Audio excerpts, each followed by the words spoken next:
Hi, I'm Dr. Ken Berry, family physician, and in this short video, I want to discuss with you the question, can a specific diet boost or improve your immune system?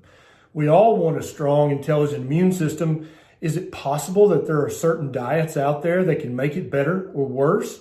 Actually, yeah, there are. And there's tons of meaningful research to back this up. This video is going to explain what the research says and how you should adjust your diet to boost your immune system, your immune response to infections, any infection, whether it's bacterial or viral. If you know someone who's worried about their immune system or infections in their community, please consider sharing this video with them. You can share it on your Facebook, your Instagram, your Twitter, wherever you want to share it that you think it'll do the most good and help the most people.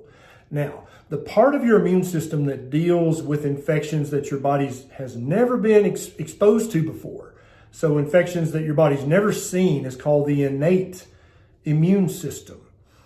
Hyperglycemia has negative effects on each different step of your immune system's ability to fight off infections. So hyperglycemia is high blood sugar. And you may think, well, you're talking about chronically high blood sugar that a type 2 diabetic or a type 1 diabetic might have. But no, actually, most of this research that I'm going to talk about was done on transient, acute blood sugar spikes, like after you eat a high carbohydrate meal. So this is actually very important for you on a meal-to-meal basis. You may have heard of a friend who was scheduled for surgery and the surgeon said, yeah, we're going to have to postpone your procedure because your blood sugar is just too high. Why would a surgeon do that? That cuts down on their income. I mean, there's got to be a good medical reason, right? And there absolutely is, because anytime your blood sugar is elevated, it increases your risk of bacterial infections, of viral infections, of keeping an infection longer, of not healing properly, of passing that infection on to other people, and of dying from that infection. So absolutely, if your surgeon detects that you have high blood sugar, even more than a little bit, they're probably going to postpone your surgery, and rightfully so, until you get your blood sugar under control. Now, when you're talking about the different machinery of the human immune system, it gets very complicated very quickly. I'm going to try to summarize the effects that even a temporary slight increase in blood sugar can have on your body's ability to fight infection.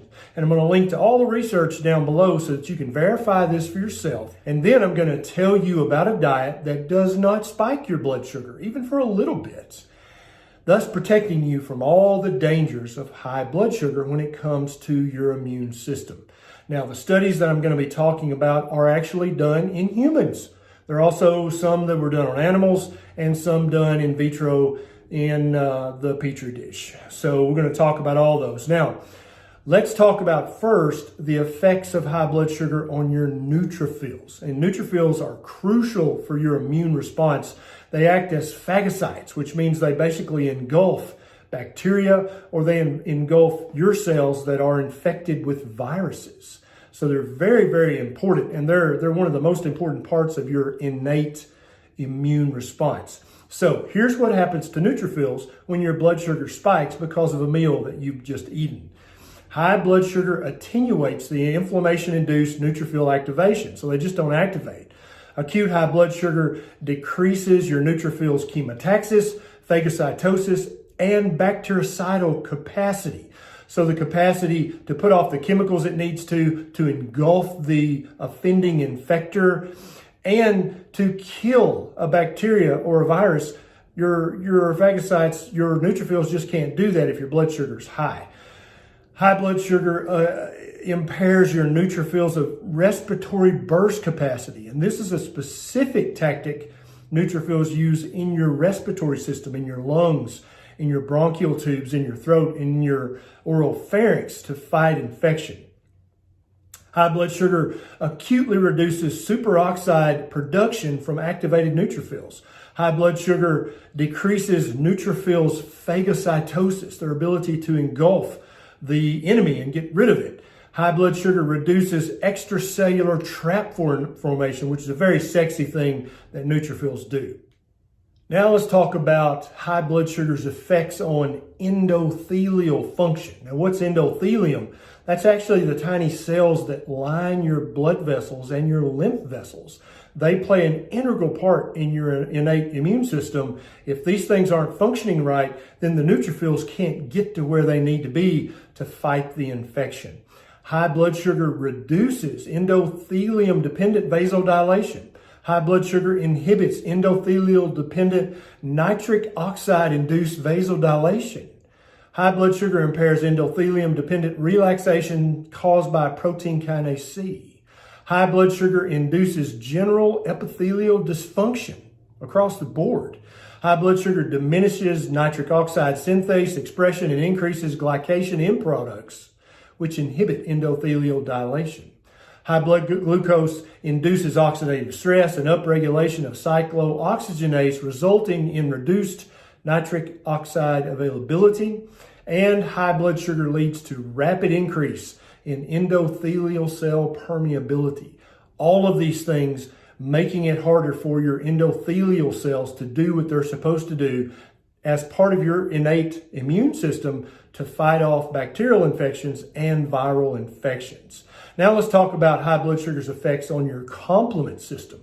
The complement system is the part of the immune system that enhances the ability of antibodies and phagocytic cells to clear microbes and damaged cells from your body, promote inflammation, and attack pathogens. So that's what the complement system does in a nutshell. It's obviously much more complicated than that, but that's a good nutshell look. High blood sugar induces chronic inflammation and fibrosis.